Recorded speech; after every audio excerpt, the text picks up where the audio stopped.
and welcome to the Saturday Morning Movie Club, our podcast where we just talk about movies and the things we watched this week. And it's just for fun. So, for fun. Today we have our guest, Adam Zucarro, and he is a marketing consultant, and we have known him for a long time. So, welcome, Adam. Thanks for having me. It's great. Yeah. What do you want to talk a little bit about what you do and what you're working on now? Yeah. I guess the short version, for the past 20 plus years, I've worked in various marketing roles. A lot of that in creative, and a lot of that specifically with our in-house AV studio. So through osmosis, I didn't go to film school, but have picked up, enough to know the difference between gear and equipment, that kind of stuff. I don't think I do. But have gotten much more familiar with, we'll call it broadly, the filmmaking content side of the business. And that's what I've been doing a lot of lately, is as a marketing consultant, working through helping small businesses, corporate entities, individuals, set up a strategy and then connect that to production all the way through execution, publishing, etc. But, how to tell your story in the most compelling, effective way. Communicate. It's the best word. Yeah. We got a lot of equipment that makes it a lot more, but that's what it boils down to. And you're an avid movie lover. So hence why you're on our show. Thanks for having me. Yeah. So what have you been watching this week? Anything? I'm going to start with this. Yes. What's the best thing that you watched this week, movie-wise? Now you got to rank it. Yeah, well, it's like a gray area, because I watched some movies that I truly love, but the movie that I enjoyed the most this past week, it was First Watch. Black Bag. Did you guys see this? I was going to talk about it. We just watched it on the plane last week. Yeah. So that was the newest movie I watched this week, and it was an interesting experience. Why did you pick that? Because when I picked it, it was a complete dart throw. Well, this is so. Yeah. I'm jumping ahead in our show schedule and like what we're supposed to be talking about, but that was his Movie Roulette pick. Okay. So for me, it was a newer movie that I hadn't seen. I wanted to see. I think it came out last fall. I wanted to see it, and it didn't happen. And then it popped up on whichever streamer, and all-star cast. Michael Fassbender, Kate Blanchett, Pierce Brosnan, and Steven Soderbergh, David Koepp. These are names that, I want to see this movie. Yeah. And my hesitancy, probably the reason I didn't watch it until now, was kind of came and went. Why didn't I hear about this? Dead giveaway. Anytime you see an all-star cast and you're like, that didn't make the round, this is probably bad. Yeah. But I was pleasantly surprised. I actually really enjoyed it. Yeah. Yeah. I mean, I did not watch this one. It was, if all the same reasons, scrolling through the, show all films. Black Bag didn't intrigue me, but having Kate Blanchett, I'll watch her read the phone book. Yeah. And you get into it this is Soderbergh is going to be involved in it, and it does have sort of that, you can tell the guy who, it doesn't have the same thing, but you can tell the guy who made Oceans did this. Exactly. And then I read later, Kate Blanchett just signed on the same thing. Never even read the script, but saw all the humans that were involved and said, sign me up for it. And it was refreshingly, it feels like territory that could have devolved into a series. And you're ecstatic that it doesn't, or at least I was. It's it's an hour and whatever. It's short. It's like an hour and 30 minutes. Short by today's standards. Hour and 30 minutes. And it's wonderful in that regard. That you're in and you're out, and because I had never heard of it. Part of it takes place in the intelligence community of Great Britain, and they're at a dinner party at the beginning of the movie. And I kind of thought, that's it. It's all going to be just at the dinner party for 90 minutes. Okay. And you eventually get out of it, and then you're out, and the plot starts picking up a bit. But yeah, I mean, with that cast, you could just hold them at a dinner party, and it would work just fine. But you get out of there, and it's a little bit more interesting. Not to completely exclude you for not having seen it. That's fine. This is the one that I made the most notes about. Okay. Stylish, sexy, smart was the three things I wrote down as far as like, what they're going to put on the poster. Yeah. I liked some of the, we'll call them Soderbergh ticks. Like you said, you could tell this is the guy who made Oceans. There's the establishing shot with some techno music over it. There's a lot of, they do the thing where it opens up with a big oneer just right behind Fassbender. Right. Steady camming him through a nightclub. And they do the text on screen so like what city or what day of the week, which I thought was actually really well done. Mm-hmm. I liked all those things about it. I will say two choices that I made a note about. It was dark, like visually. It seemed like they were using, in some cases, like just a practical table lamp or something. And it wasn't hard to see, but like it certainly wasn't lit. Like you might be used to. At the same time, I had to turn the subtitles on, and I really hate watching movies with subtitles. Same. But I was. There were a lot of accents, and it.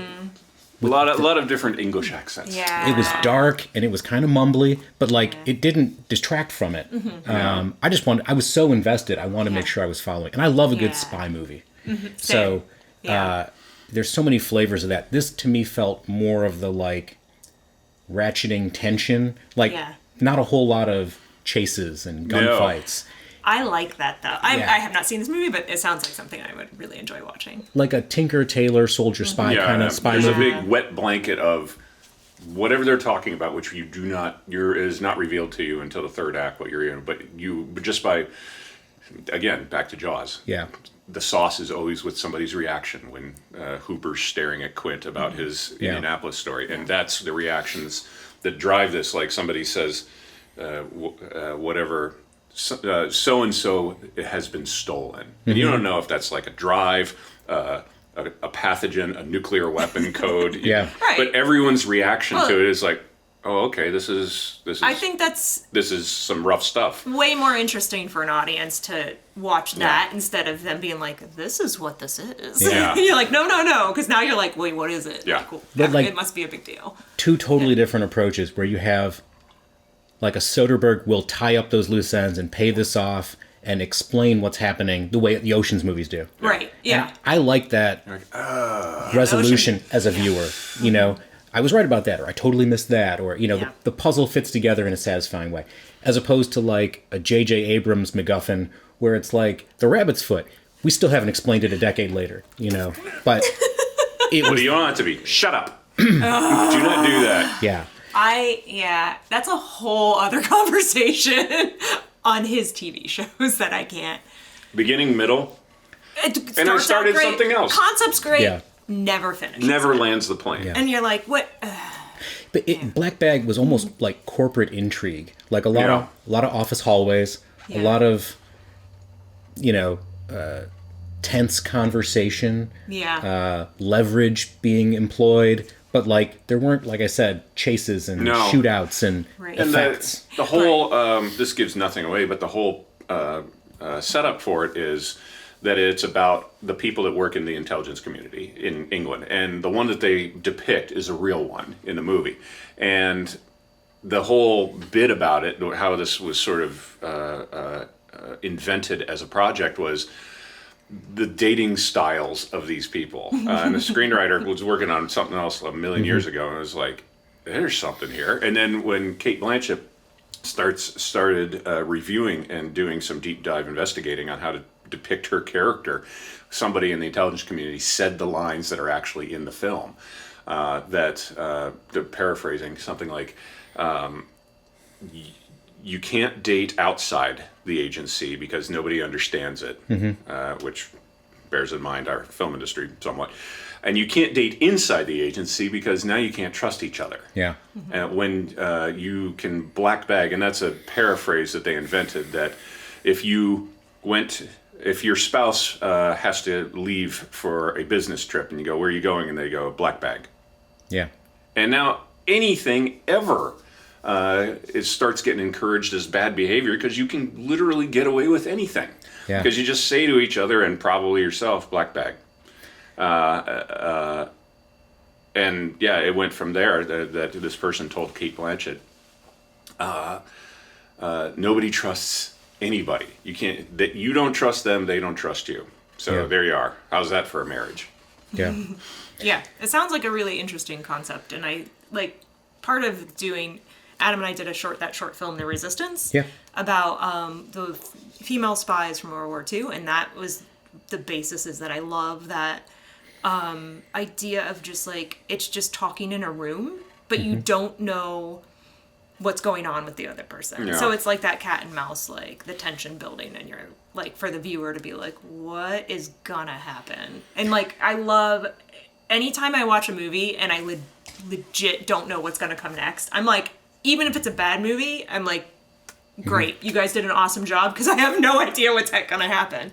Which leads me to Movie Roulette. So Adam came up with this phrase randomly when we teach a documentary class for Cleveland Institute of Art, which is also CIA, which gets confusing for people, or at least for the computer. CIA. The computer. No, that one. Yeah. Not that one.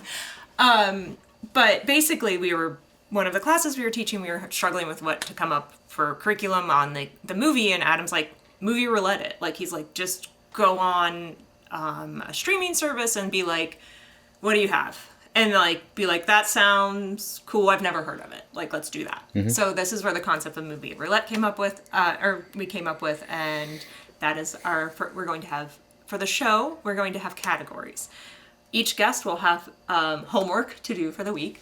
And the homework this week, one of the categories is Movie Roulette. So, Adam, you just talked about Black Bag. Black bag was my roulette. Was your roulette.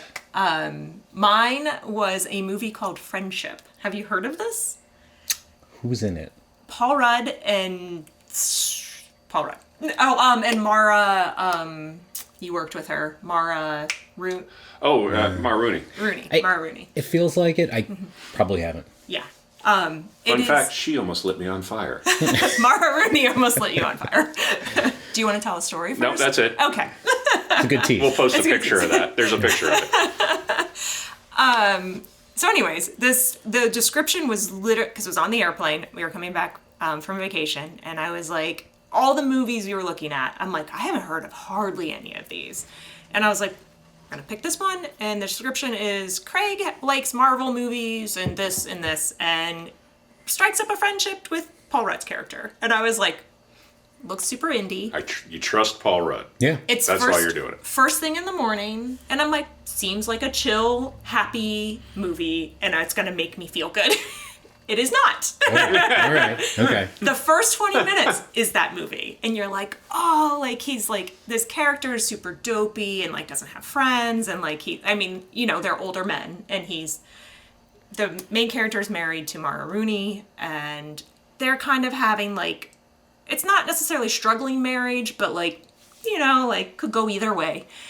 And the new neighbor moves in, and it's Paul Rudd. And it's the, what we always say about our neighborhood is that we're like the Stars Hollow, where we get everybody else's mail and you have to walk it to each other. Exchange, yeah. So this is how the movie starts, is he gets a package and it's for the new neighbor down the street. So he's like, I'll take it before work, and it's Paul Rudd, and Paul Rudd shows up, and he's this, he's Paul Rudd, so he's charming and funny, and he's like, and he's like, hey, we should hang out and have a beer.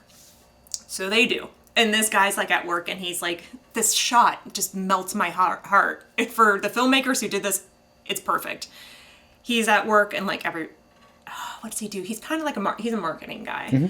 And no one there really likes him because he's just kind of a weird, awkward person. But he gets this cup of coffee, and it's brimming. And he's walking down the hall, like, kind of looking around like, hey, and everybody's like, oh, what a weirdo. But like, to me, it's charming and sweet, and like, this guy is just a normal, happy guy. It devolves, like, him and Paul Rudd have a friendship together, and like, this minor, like, building of a friendship, and then like, this guy gets too awkward, and like, I don't want to spoil for everybody, but basically like Paul Rudd has his guy friends over and invites him to hang out with them. And he is just trying to fit in. And there is this scene in it that I just was laughing so hard. And I looked at Adam in the airplane and he's like, what is wrong with you? And I'm like, I wish you were watching this with me because I'm in the middle of Black Bag. Yeah. It's hilarious. Basically, it is our main character's out on the patio and like trying to like work himself up and being like, you know, you're a likable person. Like they're gonna like you. Just be yourself. And he's like, okay. And he like takes this deep breath, turns around and runs right into the closed window sliding door. And everyone else is on the inside and they're all like, oh my God. And they just give him this look and he's like, oh no. And he opens the door, walks in and closes it and just stands there. And it's perfect comedic timing. And like the door just shatters and breaks behind him. And he just goes, so I think it's like a line like, so how do you guys meet each other? And they all like it breaks the ice and they're like, okay, like this guy's probably fine to hang out with. And the evening goes and then they break out like punching, like boxing stuff.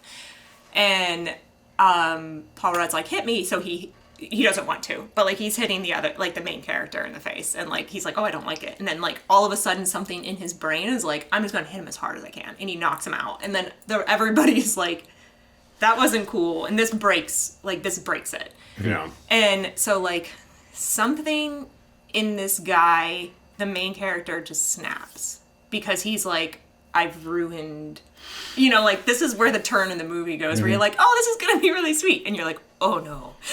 The way you explained it to me makes it sound like the cable guy. It's similar to that where he is just becomes unhinged. Yeah. And you're like, but like it's this desperation to be like, I need this guy to be my friend. And like Paul Rudd's like, no. But like also Paul Rudd's character is not a good person either. So like it's super independent in that way, like feeling story-wise where it's this headbutting of these like it's just like weird stuff, strange characters, strange situations. And then you get to the end and you're like, okay, like it's coming back. Like things are getting fixed and like you're going to have this nice happy ending where like things are resolved. And it's like, nope. It is worth the watch just because, speaking of the movies where I'm like, I don't know, I legit do not know what's happening next. That was this movie. Like every scene, I'm like, I have no idea what's going to happen. I think it was a nice, like, I wanted to watch it. I picked it because I was like, it's, you know, early in the morning. I'm on an airplane, and I'm like, this is just going to be something nice and chill. And then, which Something challenging you on a 3-hour flight. I don't know. I need to talk to somebody else who's watched it to get their take on it because it's such a different thing. Yeah. But that's the spinning the movie roulette, being like. So, have you ever seen Dinner with Schmucks? No, I have not. I want to say yes. When you're describing it tonally, Yes. that's what it reminded me of. Where, I mean, I forget the exact premise of that, but it was like, let's get a bunch of comedians together. Zach Galifianakis, Steve Carell. Right, yeah. And then the movie has a darkness to it. Yeah. And a skilled filmmaker, like you said, shatters a patio door. Yeah. Is that laughs or is that like awkward, cringe? That's what I felt like a lot of the movie was like, I'm not really sure how I'm supposed to react. Like, is this supposed to be funny or is I'm supposed to like feel unnerved and be like, this is bad? Yeah. But it's, I mean, in that, like Probably you said, a skilled enjoying filmmaker. your own personality, judging it or deriving it. I'm like, is this wrong that I'm laughing at this? Or is that what is the intention? There's something to be said for a movie that makes you uncomfortable if it's trying to. Mm-hmm. But I always walk away from that feeling like, I don't know if I enjoyed watching this. No, I don't. I do not. I don't. Like I don't mind it getting thrown in there, but I need saved, or not saved, but I need to be brought back around to and having an enjoyable time. Yeah, it can't all be uncomfortable. Otherwise, I know there's a litany, having gone through film school. Oh boy, just stuff that's thrown in front of you, and it's like it's to challenge you. Like, ugh, I just want to go to Burger King and have a sandwich. I don't want. Why does everything have to be challenging me? I understand the point of it, but I think there's something to be said for unlikable characters, like as a villain. Yes. Yeah. But if the whole cast is in some way flawed and unlikable, it's kind of like... Well, I hate last those week we movies. talked about HUD. Yeah, that with, was a challenging one. Paul Newman. And not everybody was unlikable. Paul, your The lead is unlikable. We talked about this also with Baz Luhrmann's Elvis. Yeah. That is, the lead is not Elvis, but it's the Colonel, played by Tom Hanks. Yeah. And it's just world famous shit of a person. So how can this movie, it had good parts in it, but how could it possibly carry the day when your lead is just the most wretched person in the music industry? Yeah. And I think that comes into a lot of what we like and what we don't like. So in a movie like what you had just watched, it sounds like it doesn't hang you out to dry that far. No. And it's like, I enjoyed watching it. Like, and now I'm like, somebody else watch it. So Yeah. I can say. Write in the what comments. What did you Actually, think? don't write in the comments. I mean, whatever. Comments are good and bad. What did you watch for Movie Roulette? So I have 3 movies I'll throw out. Okay. Because the first 2 were unsuccessful. Okay. That is a stumbling block with Movie Roulette. Like, that's gonna happen. Yeah, I went truly blind. A movie popped up. I think it was called Long Distance. Okay. And the thumbnail looked like Michael B. Jordan. Okay. And I was like, let's give this a whirl. Yeah. 5 minutes into it, I was curious, but like not enough to keep watching Yep. it. Turned out it wasn't Michael B. Jordan. Different guy with a mustache. And it was, I don't know, it feels like a couple of years ago, maybe right during or after the pandemic, there was like a string of, we'll call them indie sci-fi movies, where Yeah. Pedro Pascal made one. Yeah, and Tom Hanks had one with like a dog. Yeah. There was one with like a guy and a robot. And they were really well done. Yeah. But they were small budget, Yeah. containment type scripts, and this felt like one of those. Okay. And I was into it, but I bailed on it. Yeah. And then I dialed up the Thursday Murder Club. Oh yeah, that's on. We our talked list. about that. Did we talk about No, that? no, that's on our list though. All-star cast. Yep. I watched maybe 10 minutes of it, and I was like, this is fine, but like, I had to bail. Here's a crucial question Yeah. when it comes to that, because it was based on a book. Yeah. I trust you had not read the book yet. No. No. That's So- interesting. I'm just going to interrupt for a second. So my friends love this book. Okay. It's a book series. And they talked, like, they were like, the movie's coming out, we're very excited. And I was like, Mom, I got to read this book. So I, like, endeavored to read and finish the first book before this movie came out. And then I watched it, and I was like, it did not capture anything that's fun about the book. So you've seen it. Yes. We've we all did seen watch it. Okay. Yeah. My 10-minute... Yeah. I was into it enough that I probably will finish it. Yeah. But in that moment, I was just like, this Like, isn't, no, this I isn't don't. doing This it. isn't what I do. Yeah. My, like, first... All-star cast, All-star cast. probably punching above its weight. That cast should not have been in there. Yeah. The asterisk, like the one takeaway I had from 10 minutes of this movie, I feel like they couldn't get James Brolin, so they put Pierce Brosnan in. It is. I mean, he's playing Yeah. James Brolin, Yeah. right? With a bit of an accent. He even kind of looks like it. Yeah. He's got the Yeah. so He's all shagged out. yeah, and I was like, that's just every time he comes on screen, I see Yeah. that white beard, Yeah. and I'm like, It's distracting. What's funny is my friends immediately, because they've read this book, and they're like, that Pierce Brosnan is not at all what I imagined for that character. And I Okay. was like, me neither. And I love Pierce Brosnan. Oh, me too. Yeah. But he is, I I'm think sure the it's- casting director said we can get him, and are you going to turn that down? Yeah, and like to a point, like it doesn't matter. Like I'm an avid reader. I'm an avid movie watcher, and like I will read and watch stuff, and I'd be like, I never hold on too tightly because it is a different format, and it is. This book is. There are so many things happening. There's no way they could fit it into a movie and make it make sense for the audience. So like, fine, like you have to rework that. It was the changing of key things in the book. Like, where you're like, you didn't need to change what happened. You just needed to simplify it and make it easier for an audience to watch. And, I mean, Chris Columbus directed it, and Not a fan. I Never just, have been a fan of Chris Columbus. Yeah. so that factors into one of my other movies. Yeah. Okay. But like, would it have been better as a series? Was that the problem? Yes. Okay. I think, so, like, they could have stayed true to the story in the book, which is I mean, when you're reading it, the story in the book is like, I have issues with it too because it's super convoluted. Where it's like, there's so many, like, because it is a murder mystery and the bit in the murder mysteries, you need your red herrings. But like this just goes like, you're like, where are we going with this story? Having not read the book, it just felt like was orphan storylines and elements that had no payoff later on. I mean, like, the most charming, and I don't want to ruin it, but like the most charming thing about the book is, well, in general, that it was funny. Like, I read that book and I read before I go to bed and like, I'm just laughing. Yeah. Like, I'm like, oh, that's good. That's funny. Cause the bit is that they're in a retirement home. Mm-hmm. So like, it's a lot, not on the nose jokes about being older, but they're jokes about being older. Mm-hmm. And it's sweet and it's charming. And like, that did not come through at all in the movie. But the character at the end, there's a character at the end who, when they're like, this is the person who did it. In the book, they figure it out, but they don't tell anybody. Got it. And because it's a whole different story. And like, I love that element of them. Like, he reveals, the killer reveals himself to one of the characters, but he has onset on Alzheimer's, so he doesn't. You don't know if he necessarily remembers or not. Got it. So that's how you know. That's how the book wraps up, essentially. I may be getting it wrong because I don't remember, but it's. I mean, not that I don't remember, but I don't want somebody's going to be like, actually, in the book it says this.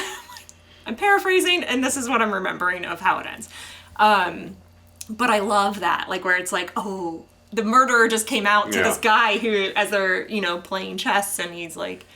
The guy's like, you're like, is this guy gonna remember? Is he gonna tell anybody? And like, this is it. Yeah. So like, I probably will finish it. The movie is to me, it's worth watching. I just feel like it missed the mark for the people who are fans of the book. And like, for Adam not having watched it, and he was like, and I was like, I blame that on the director. And that's why. It's because the characters they were just kind of not, the characters didn't have life to them. You know what I mean? Yeah. Like, you're like, I mean, I'm watching Helen Mirren and I love her, and like, you're just like, okay, I'll watch Helen Mirren. Yeah, but like, I'm not saying that like Chris Columbus seems like he was the wrong choice. I'm not saying it should go full Guy Ritchie, but maybe something in the middle that has a little bit of edge to it and fun. I think they just took the charm of it. Felt like a CBS television movie or something with an unreasonably elevated cast. Yeah. It's something I spend too much time thinking about is we live in an era of like anything goes structurally, meaning it's not just 2-hour movie or 24 episodes season of a show. Right. You've got 6. Yeah, whatever works, right? Yeah. Tell the story the right way. Yeah. In some cases, huge budget. In some cases, small budget. I feel like and I don't want to paraphrase, but if this would have worked better as like a 4 or 6 episode series, maybe that's the way to do it. Yeah. Oh, yeah. I mean, yeah. It would have been great, but who knows? Yeah. I'm sure there are business reasons and whatever. Yeah, and I think it almost always has to do with the cast. When they we only get them contractually for one. Right. Zack Snyder's Justice League was the same way. Like this, how long was it? 5-10 hours long? I don't even remember. But like we can't break it up because then we got to pay the cast twice. Yeah, you can put chapters in. You can, but it's one movie. Yeah. So back to your movie roulette. Yeah. So you started Murder Club and you went, I put it on ice. Yeah. I'll come back to it. Mm-hmm. So the one that I did watch, Stargate, not a new movie. The one from the James 90s? Spader one? Kurt Russell, James Spader. Yeah. I'd never really seen it. Clips here and there. Mm-hmm. Never watched any of the shows. Yeah. It came up via algorithm, and I watched the director's cut. But I don't have a frame of reference to know how that differs from the other one. Yeah. But it was good. It was fun. I enjoyed it. It's super 90s. Yeah. And not just the effects, but in the tone of how we do. Is it the same guy that directed The Mummy? Did he direct that? I'll have to look that up. That may not be right. But I think it had a lukewarm burning at the theater, and then it found itself and generated an enormous following for its series. Again, a wonderful, wonderful cast that you will watch them do. And watch Kurt Russell invade anybody. That's how I found it. It was Roland Emmerich and Dean Devlin. They directed it? Yeah, they were the folks Interesting. behind it. And Surprisingly I good think for that lot. Yeah. they were coming... So I love Roland Emmerich movies. Yeah. They were coming off of, I think, Universal Soldier, also Kurt Russell, right? You're... Maybe. I can't Maybe remember. not. That might have been something else. No, I don't. This is like I- Matthew Broderick Godzilla era Yeah. type. Yeah. Yeah. I can't remember. But anyway, I think I had watched a video and it was on the brain. Yeah. So I watched the movie. It was a good movie. And then I realized, like, there was a 90s thematic through line. Like, we were in an Egypt phase because you've got Stargate, Yeah. you've got The Mummy, Mummy, yeah. you've got the beginning of The Fifth Element. Oh, yeah. It's just, there was a lot of screen time devoted to pyramids Maybe and there's a sand tax credit over there or something. in the 20s. Yeah. Yeah, that was a bit. Or they're like, we have the set, like, let's use it. Yeah. What are we going to do with all this sand? What else can we I've shoot been there. here? None of that happens over there. So refresh my memory. I have seen Stargate, but it was in the 90s when I was in high school, and I don't remember. We were talking earlier about, like, directors, you know, their go-to moves. I'm trying to remember if it's in 2012 or I think it's in Independence Day. It might also be in The Day After Tomorrow. I do love Roland Emmerich. But there's an overhead crane shot of a scientist, and you know he's a scientist because he's got, like, stuff under his arms and a tweed jacket, Yeah. and he's walking out of some conference or whatever into the rain. I'm pretty sure that shot happens in all of those movies. Yeah, I was like, I wanted to say The Day After Tomorrow. Yeah. But so James Spader's this scientist or Yeah. linguist, or he's some sort of academic. Yeah. And there's a Stargate. It's an artifact that the government has excavated and they're exploring and they can't quite Yeah. figure it out. And he decodes the whatever, and then it opens a portal or a wormhole, and then, you know, it's a military Right, operation. Kurt Russell's like guy with a Right. past, has a drinking problem because he's sad. Yeah. and- He's got a buzz cut. He's all business. yeah. 90s. Yeah. A lot of tight t-shirts and cargo pants. Yeah. Well, he looked good Yeah. back Yeah. then. So you have this ragtag band of Weirdos. military special ops guys that go through the wormhole and end up in this other place, this other, like, vaguely Egyptian It's like just planet. a retelling of Journey to the Center of the Earth Right. again. Yeah. Just with, you know, better effects and the same soundtrack that they always use. Yeah, And all there's of a- this is vaguely familiar. There's a language barrier, and then they learn to communicate, and then they develop some relationships, and then there's some conflict. A and battle with Yeah. charges under the sand, because Is it- sand blows up really nicely when you Looks great. have the effects crews start charging. Is this like the typical, like, military bad, but they figure out? He figures it out. Figures out. I don't know, but it's not even that it's bad. It's just that Kurt Russell's got issues, and Right. he's kind of has to Yeah. get over them. Yeah. And I think I'm also like deriving it in about 4 or 6 different other movies that came out during that time. Yeah. Like, I'm talking about Stargate right now, right? Yeah, it was 30 years ago, give or take. Oh my So,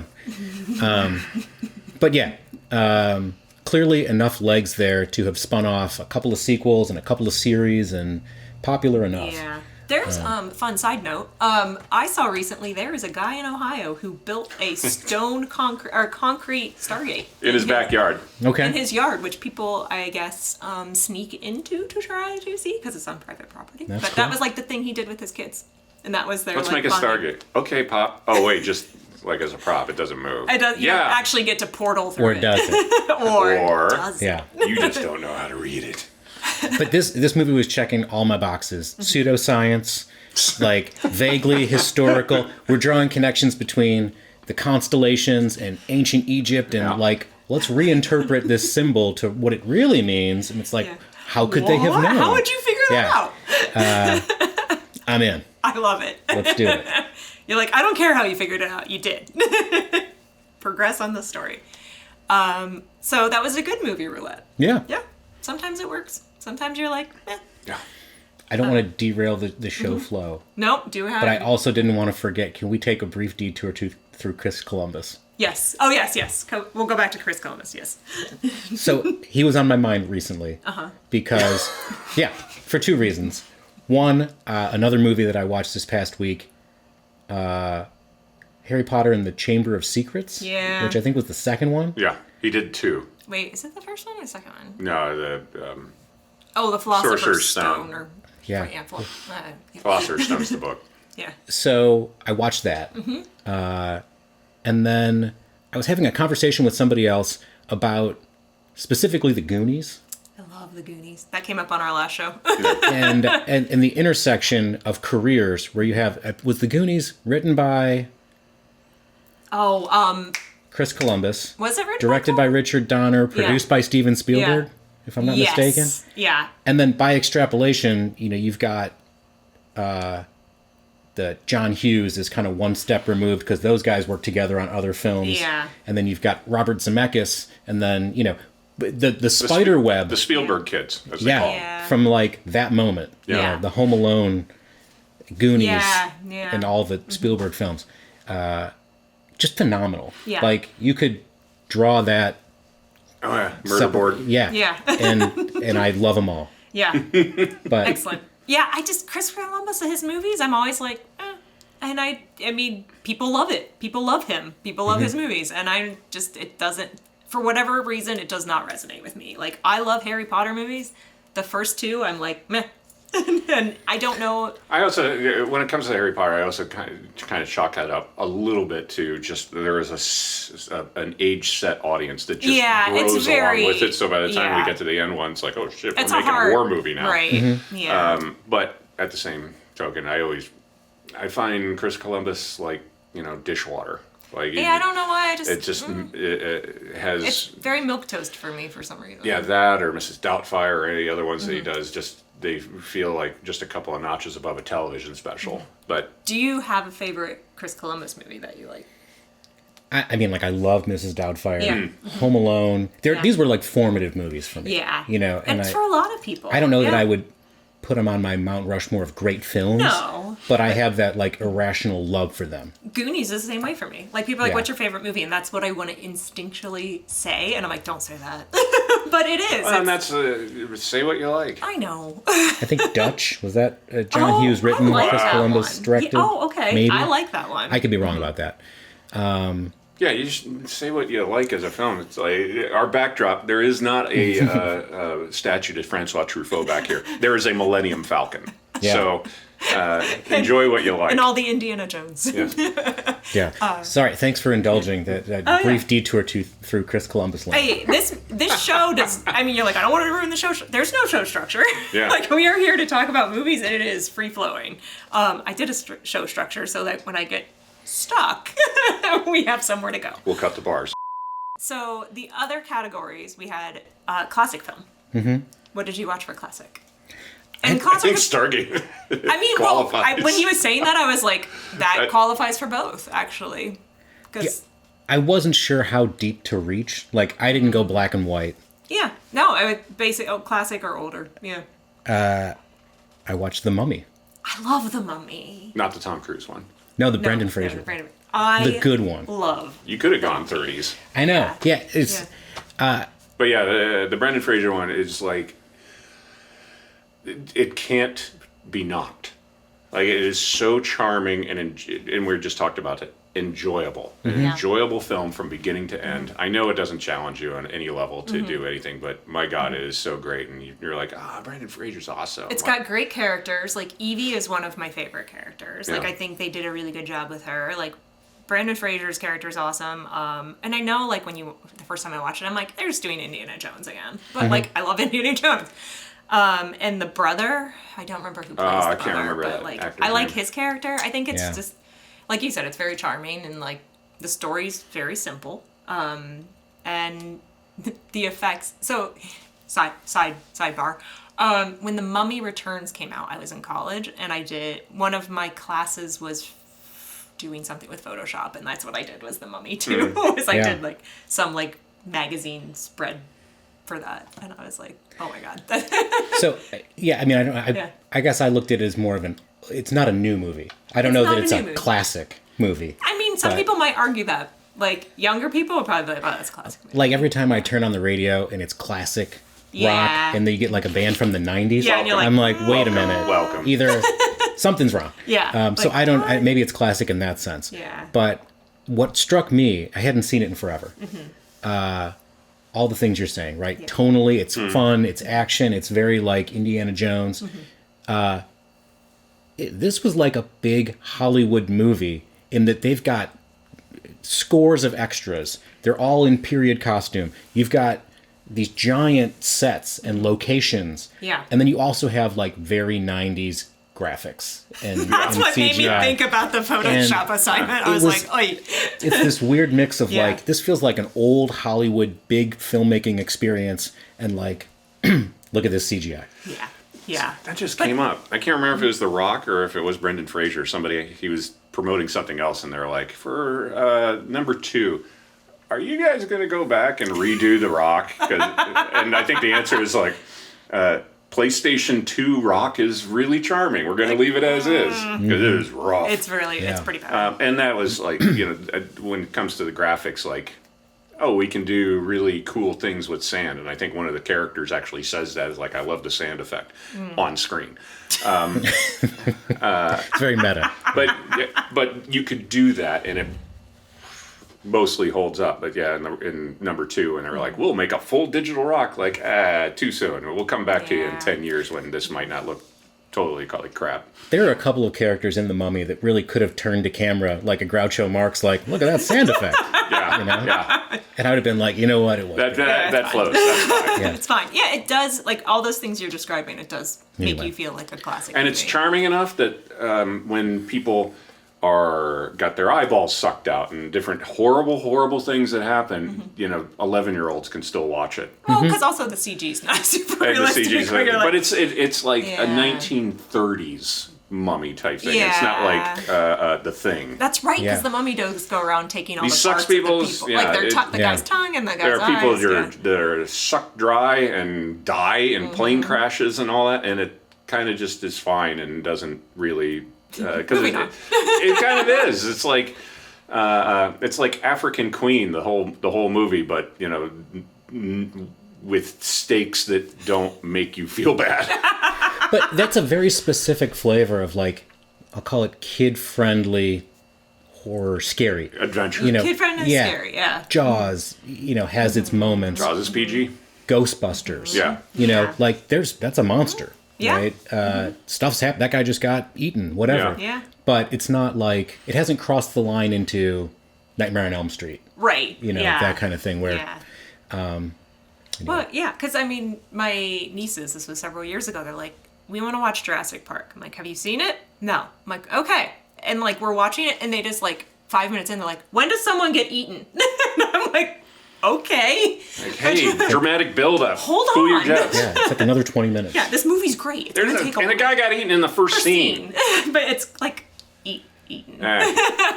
Shaking the tree boss. Yeah. Well, the cage shakes, and he's like, ah.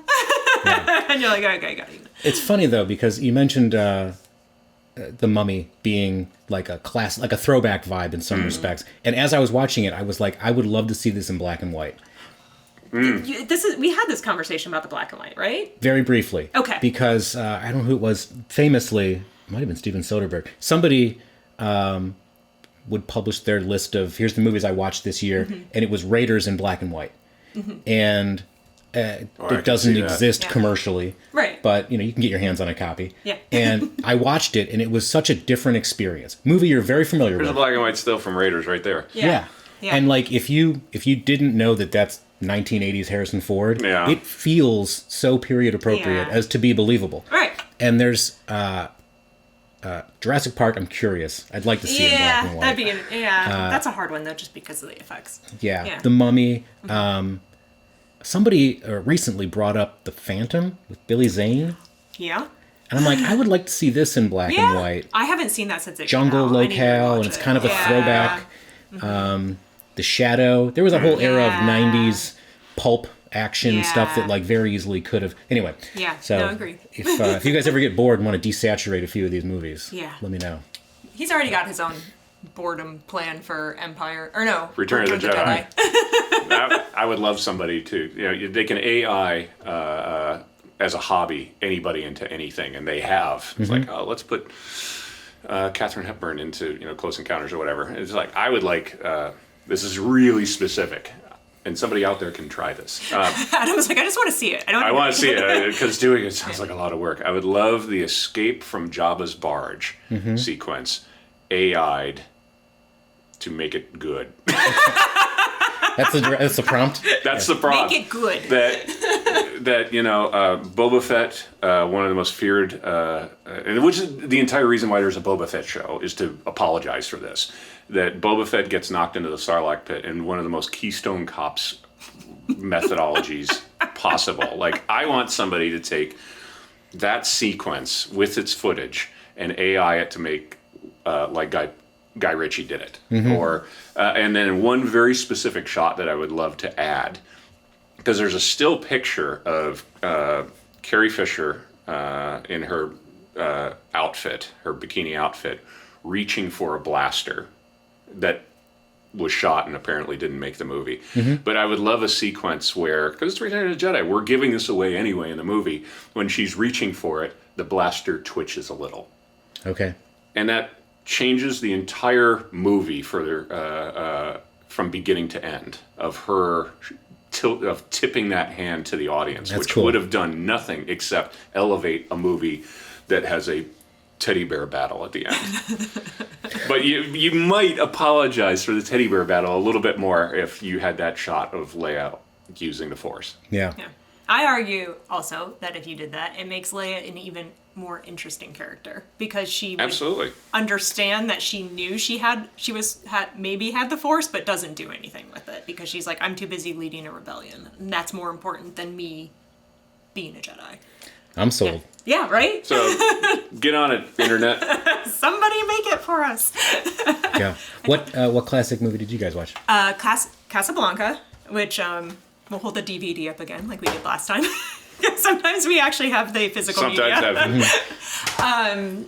So I have my own personal journey with this movie. If you haven't seen it, Casablanca, released in 1942. Yeah. Do you want to give a That's it. Okay. So If you haven't seen it, go see it. here's the thing with Casablanca for me. I had, in film school when I was 18, my film class was like, we have to watch Casablanca. I'm like, great, I haven't seen it. It's a classic. And I hated it. And then I had another film class this next semester, and they're like, Casablanca was on the roster again. And so like where I went to school in Bowling Green at the time, I did a couple schools, but for that class, they have a movie theater, the Lily English Theater, which I think maybe they've renamed now because that's also minorly problematic. So like that's where which I'm like, that's awesome. Like you go to a movie theater and you watch the movie for the class. Casablanca was scheduled for my birthday, and I was like, absolutely not. Like, I've already seen it. I'm not wasting my birthday watching this movie again that I don't like. Because why? Why did you hate it? I hated the love story. I hated Really? that she was young. Like, to me, Ingrid Bergman and Bogart didn't jive. And last night when we watched it again, I was like, he literally calls her kid in a romantic way. And because she's like, I was in braces then. And I'm like, this is gross to me. I do not like that aspect of it. And I think at the time, because I was 18, I was like, I don't like that there's such a big age difference. And I think that was marring it. And also because it's such the iconic classic film where all these lines in it, including the entire speech at the end, which is the big moment of him being like, it doesn't matter about us. Like, there's a war coming. Like, our story doesn't even. The problems of three people don't amount to a hill of beans. That whole speech, you already know at this point because people have parodied it over and over and over again. So, like, when that moment hits, for me, I was just like, oh, this is, like, the moment. And, like, it didn't jive. So, like, maybe I just, as a human, needed to cook more.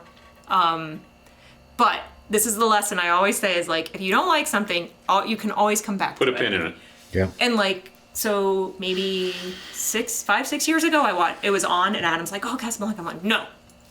And I was like, I don't want to watch it. And for whatever reason, it was a, like, winter evening, and I was like, fine. Because it was on Turner Classic, and I was like, let's do it. And I love it. Like, now I really like it. I still don't like the love story. I still feel it's not... I don't know. I mean, Ingrid Bergman is great. But to me, and I think I was pinpointing it last night because I've watched it several times since then, because every time it's on, we watch it, that her character feels like she's playing him. to me, it doesn't come across Until that she's forlorn when she shows back up in Rick's cafe and she's all like, "Oh, Rick," and like, "Play the song, Sam. Play the song." To me, she feels like she's teasing him. And when she's like, "Can you play the song?" And I know that's not how that comes across to him. In my brain, that's how I'm reading it. And I'm like, I don't like this character. I do not like her. The entire time until the moment they're in the office together at the end, and she's like, "I didn't know he was dead." And to me, that's the performance where I'm like, it immediately turns me, and I'm like, oh, like, all right, I get it. It's good. But like, it's that struggle from my brain in the middle of her. I'm like, I do not like this character. And like, but Bogart does such a great job in it. And like you said it last night. The first third of the movie is almost perfect. Yeah. Leading up to him after hours leaning against the bar, pounding his fist on it. That scene's amazing. Being a person who's not 20 years old, that you can look at that, like, I can transpose myself into that guy's brain, that you sit there with a bottle and thinking about the events of your life and getting in a twist about it. And on top of, and I think they do a really good job of having this giant wet blanket of turmoil and danger that the Nazis, everybody's trying to get out of Casablanca and trying to get the appropriate paperwork to get out. Keep your passport up to date. Yeah. And that's like right from minute one, that this is right at the beginning of World War II, and everybody's trying to get out of Europe and get out of Africa. And it's on top of everything that Kara said, there is this giant danger that is crushing everybody down. So that's my favorite part of the movie. The love story is like incidental, and I do like, again, with the final speech where you're like, I've heard it a million times, and like, I feel like the weight was taken out of it. But like now that I've seen it so many times, I'm like, oh, like he's just like our story, like none of this matters, and that still really works, and that's what I love. It gets better every time. It gets better every time, and I love his friendship, the new friendship with Louis at the end. Yeah. Which also that line is everywhere. Like it's the beginning of a new. If that was a spoiler, then tough toenails. The movie came out 80 years ago. It looks like the beginning of a beautiful friendship. Yeah. Where you're like, before you've seen it, you're like, whatever.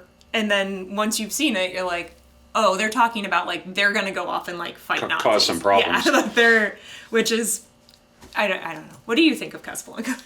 I like it. Yeah. For the longest time, I hadn't seen it. And I was culturally aware of it. Like, I remember. Of course. Right. The Muppet Babies parodied it. At some point. Yeah, like it's just everywhere. Yeah. You can't not be aware of some of those iconic lines and scenes just from watching The Simpsons or something. Right. So I think I knew enough of it to know I don't need to watch that movie. Right. And then eventually, I forget how many years ago I did, and was really impressed with it from a filmmaking standpoint. Yeah. But also I enjoyed it. I think it's telling that the movie's called Casablanca and not any of the characters, because that place and Rick's in particular is such a character. It's like Chinatown. Yeah. Yeah. I mean, it's fully fleshed out. It's believable. Yeah. The city is the character. Yeah. Yeah.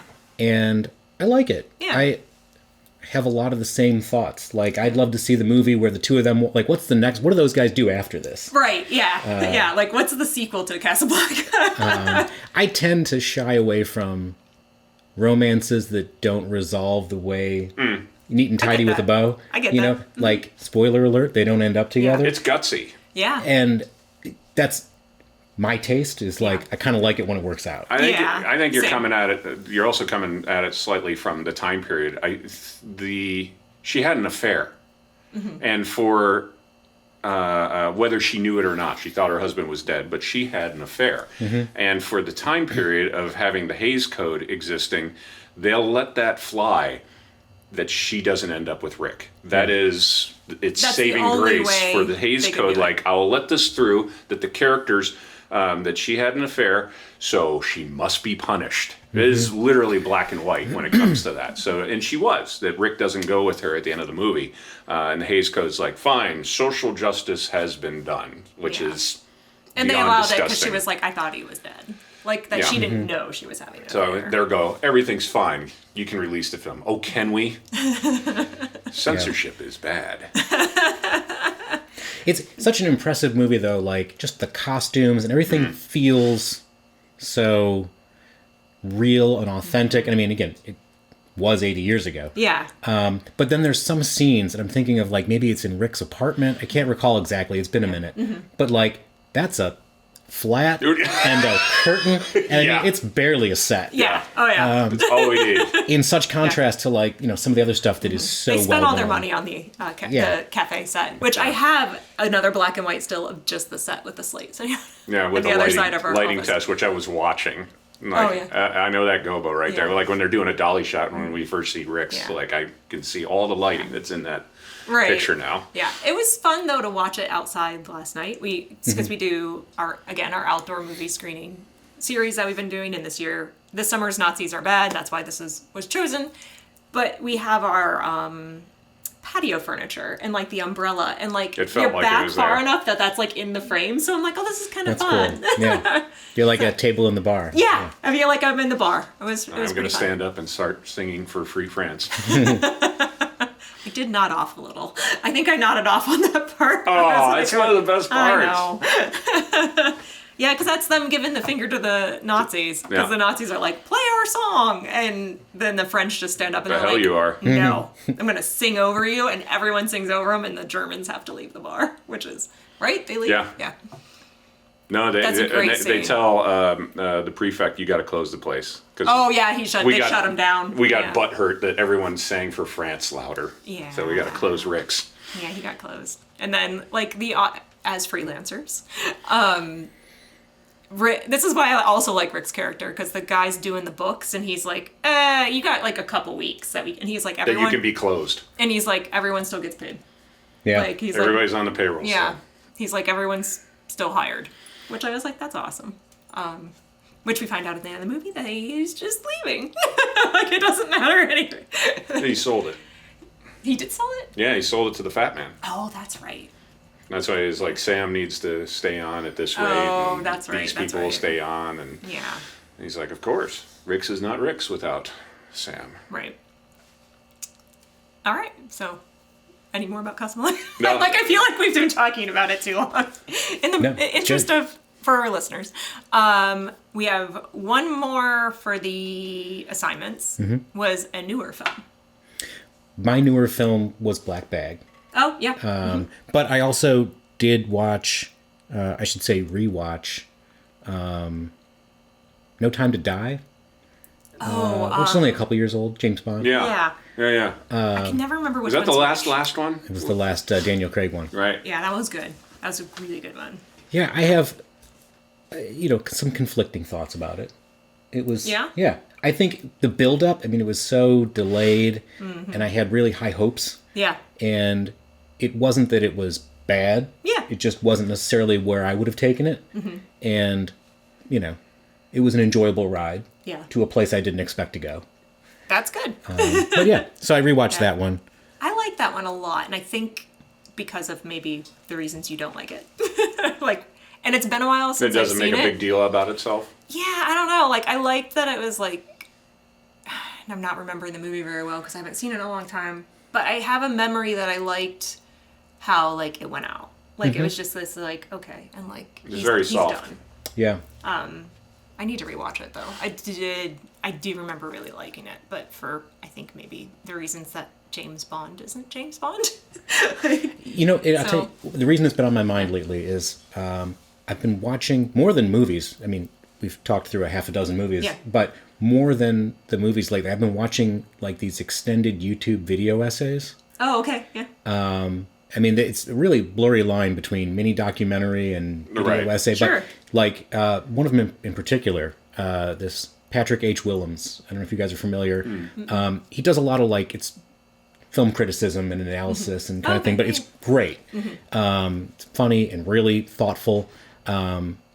and I recently came across one that he had done on the Daniel Craig era of James Bond. Oh, okay. And I love them. It's my favorite Bond. Earlier I said I loved spy movies. You know, Yeah. it's got a lot going for it. Yeah. But one of the things, I can't remember if he made the observation or if some dots connected, but somebody said you can take the first two, Casino Royale and Quantum of Solace, as essentially like one story. Yeah. Yeah. And then you have Skyfall, which is gorgeous. Yeah. Sam Mendes, Deakins. It's kind of a reset. You introduce some new cast members. Yeah, they kind of clicked into a different chapter then. And then that like stands on its own. And then you've got the last two, Spectre and No Time to Die, as essentially one story. Yeah. So you have 5 films, but it's really like 3 stories. And in a sense, it's a beginning, middle, and an end. Because, you know, Casino Royale and No Time to Die are very much beginning and end. And Skyfall is Right. kind of late middle, but it's middle career. Yeah. So I was, I guess, watching it through that lens. I was like, okay. That's awesome. I mean, I know James Bond is a big favorite of yours. Yeah. You like those a lot. So you're much more into them than I am. But I'll watch them. I like them. Yeah, especially and even, you know, I know Pierce Brosnan, like that was still within the things were getting ludicrous when it comes to the gadgets and stuff like that. But, I mean, they tried to have him be James Bond one prior, and he couldn't get out of his other contracts. He is a really good James Bond. Actually, all of them have a certain great aspect that they bring to the character, but I did like the Daniel Craig era of let's pull it back and make it a little crispier with some more edges to them. Having gone through all of that, it'll be interesting what kind of chapter change they do. Because when they did the very first one with him, they're like, oh my God, he's so young in this one. You look at it like, really? But he is, because he did that for like 14 years of being James Bond. It'll be, the internet cannot be trusted for the rumor mill of who's going to be doing it, but it'll be interesting how they're going to take it. I'll be intrigued to be surprised. Well, it's wholesale change. I mean, it's not just a new Bond. Yeah. It's MGM owns them, or Amazon owns them now. What's his name that directed Dune is going to be directing it. It'll be curious. yeah. What they can do, and I like that they're taking an enormously long time to do it. Hint, Marvel. Just whether it's to get it right or not, it's like, let us get back to wanting one to come out. Right. Like, let us be excited for it again Yeah. instead of just being like, there's always content, which that's a whole other Slow down. conversation. Star Wars movies took 3 years to come out, and that's how we. Why you got excited for them and wanted to go. And that's why there's people who went to the theater to see them. Yeah. But spy movies, we watched the newest Mission Impossible, the Final Reckoning. Have you So- seen that one yet? Yeah, I did. Yeah. It's the end of an era. Yep. It's Probably. I mean, build as such. Yeah. So a lot of parallels with No Time to Die. What did you guys think? It was okay. It's okay. Yeah, I liked... The one prior was much better. Dead Reckoning, right? That one we enjoyed much, much more. Yeah. I thought characters were better and the set pieces were better. Yeah, Here's the caveat, though. Wait.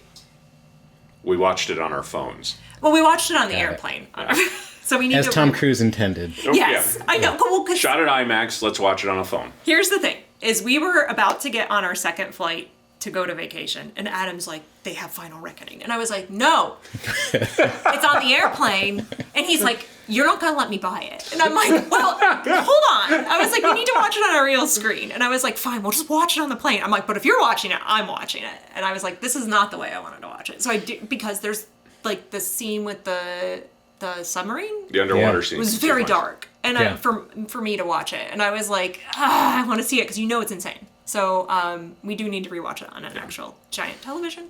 But for me, the Mission Impossible movies. So the first one came out, and I said because the new one has the flashbacks to the clips of the first movie, and I'm like, oh my god! I remember I went to the movie theater with all my high school friends to watch Mission Impossible when I was in high school. And I was like, oh my god, these movies have been going since I was in high school.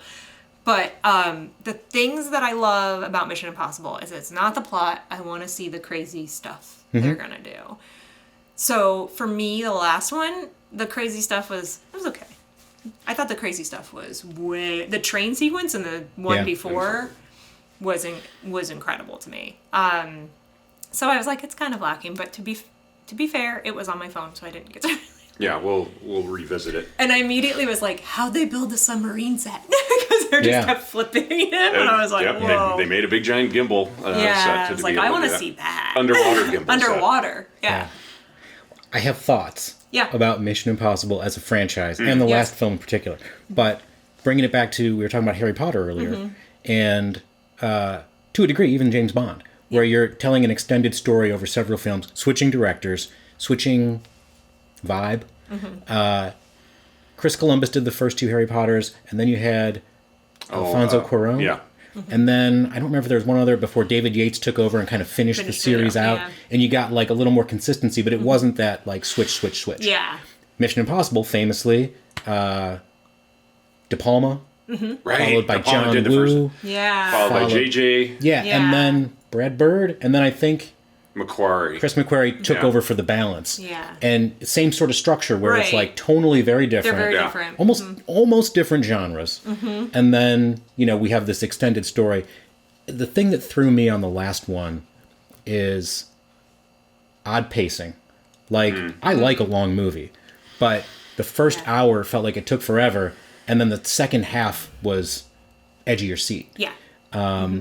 Also tonally imbalanced in that the first hour was a lot of like talking. Yeah.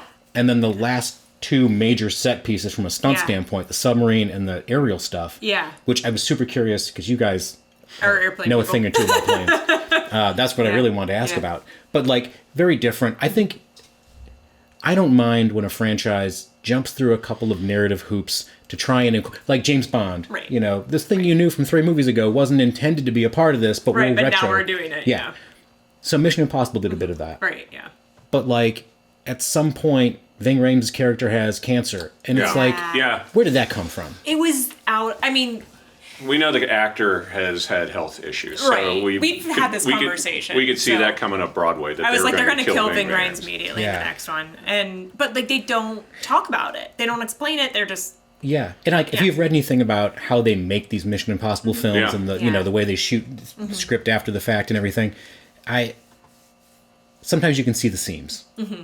And you do realize that like a lot of the plot advancing conversation happens in a small room, before this amazing stunt to tie sequence. it together. Yeah. But like, I feel like Ving Rhames showed up in medical scrubs. Yeah. And I was like, why is this dude? It doesn't connect at all. You're like, what? Is Luther undercover? What's happening here? He's he's in like a medical, there's the bed and the hospital bed, and he's in scrubs, and it's like in an underground somewhere where you're it's like, very perplexing. What? And like, if there's a scene that was cut that explains how we got here. And does that derail the whole movie? No. No. But like one line of dialogue. It's a crack. It's easy. It's literally the thank you for smoking. If you've seen that movie, there's in a line space. that they're pitching the movie in space, and like, they should be smoking, and like, you can't smoke in space, and they're like, no, it's the thank God for the blah blah blah, we can smoke in space now. Yeah, that's all you need. You just need a line in there to explain. Somehow the Emperor returned. Yeah, well, and that's like the criticism of a lot of the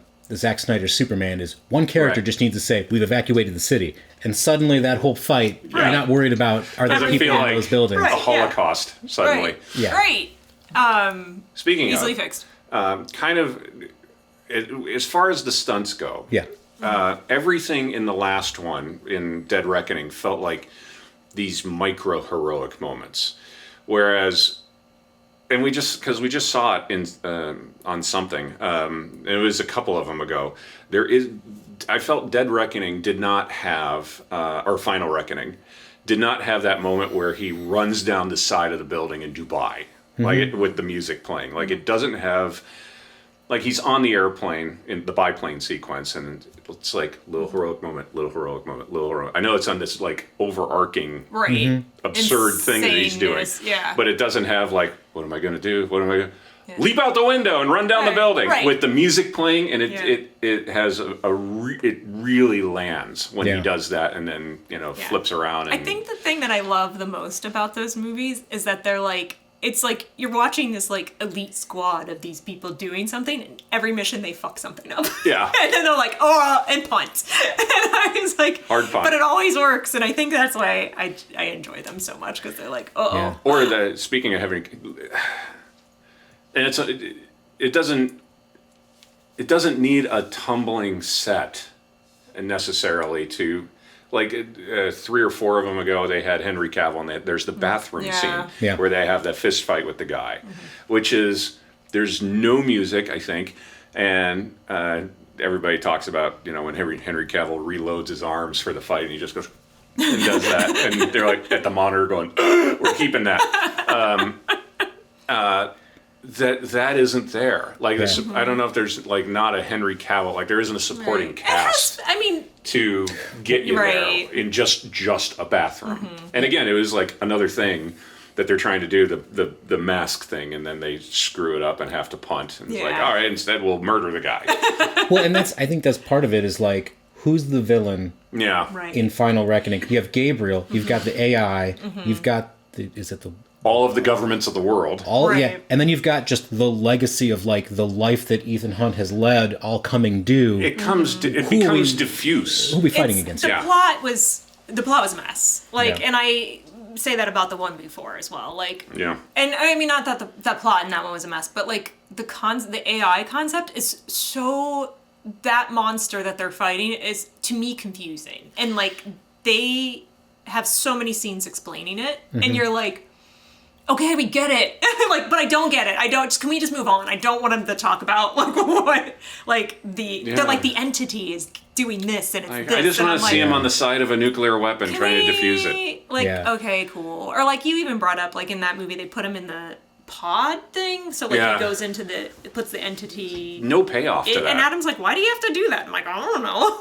There's no payoff for that. I feel like a villain motive, it's a hard thing to crack. Yeah. And like, if you're going to play the game of this person's 3 steps ahead, whether it's the entity or, thinking back to like Brosnan era Bond, where, you've got these characters that are like, I'm going to destabilize this government. It's got to be pretty so clear. That it's got to be clear, and it truly has to be 3 steps ahead. Yeah. Like the Ocean's movies or, other stuff we've referenced. It's great because the plan makes sense, and I wasn't there. So when you finally lay it out, it's a little mind-blowing. Yeah. If it's sometimes just like, this thing can launch nuclear weapons. And you're like, all right. Launch it. Yeah. Well, we'd better stop it. Right. And Gabriel is like now against the entity because... no, he wants it. I thought he wanted it. Yeah, but this is part of the problem. That they diffuse his character. That they weren't a team, but they were against each other because the entity found Gabriel to not be useful anymore. Right. So it kind of stirred the whole soup in a bad way. Yeah. It's an interesting filmmaking challenge, though, when you talk about like your obstacle, villain, opposition, whatever you want to call it, is an abstract, formless thing. Right. Yeah. Right? It's not even like this computer. Right. Like it was in the first Mission Impossible. Right. Yeah. It's everywhere. So like War Games is that thing in the room. Yeah. Yeah.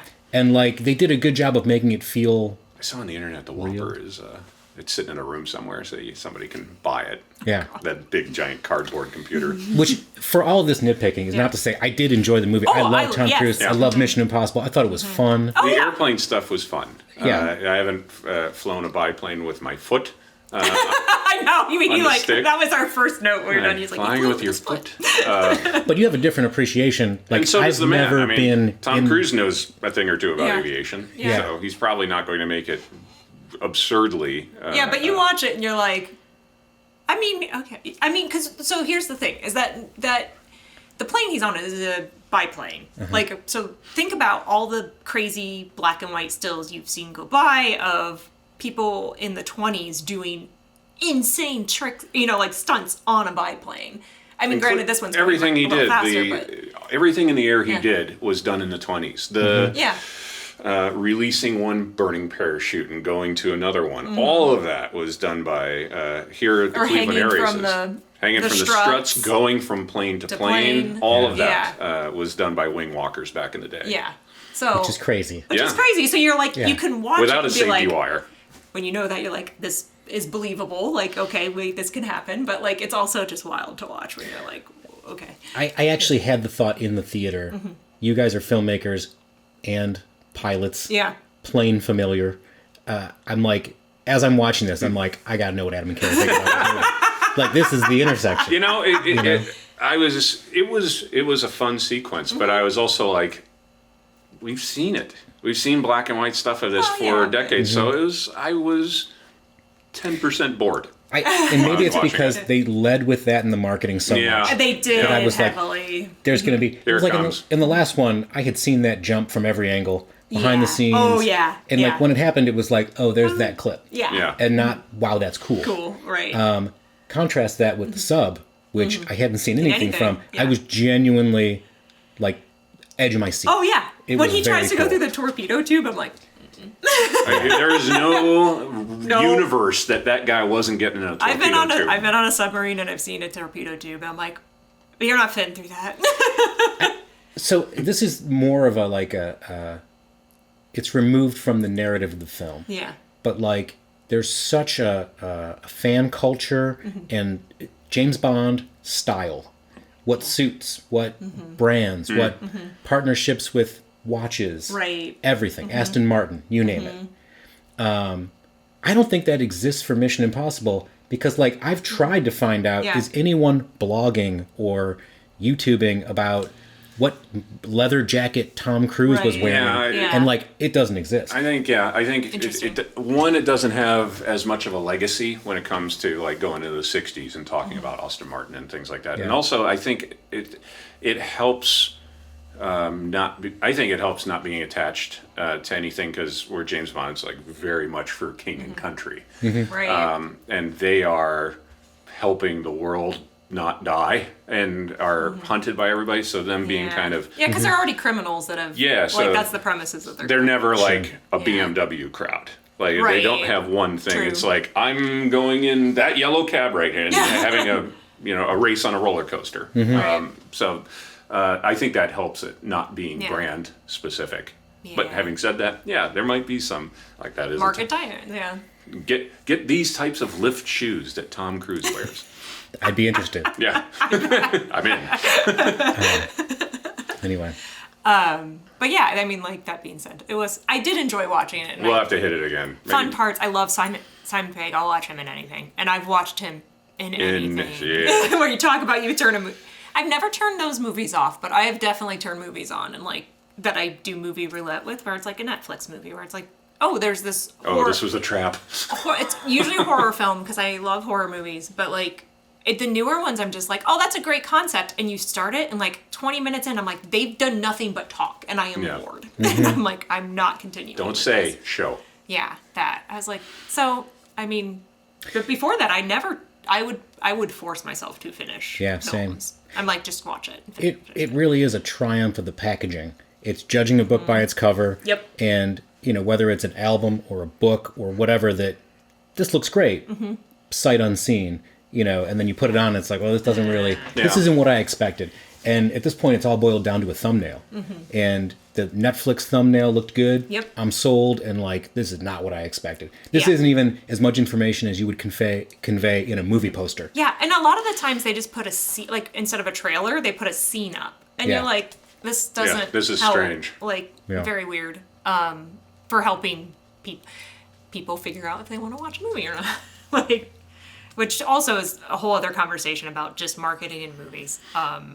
Anyways, but I think we've covered everything. Is there anything else you watched this week that you want to, Not this week. Not this week. I know. That's why I limit it to a week. And then, and Adam's like, It'll be 4 hours long. He's like, we should book another show right after. I'm like, but we don't have time to watch anything. Yeah, like, we need the week to watch movies. For our next hour. Yeah. This isn't the Today Show. No. Yeah. After today. Yeah. That's tomorrow. That's tomorrow. Anyways, well, it was great to have you as a guest. And thank you to Adam for letting me do... I always say he lets me do things. He's like, I never let you do anything. I have no say in anything. But yeah, this has been Saturday Morning Movie Club, and we'll see you next week. And as a cliffhanger from last episode, Adam promised me waffles. Where are the waffles? He did not give them to me. Did you want to watch us eat? No, that's why we didn't do it. But Now we'll go get waffles. anyways, next week. You'll find out. It's a good tease. Yeah. All right.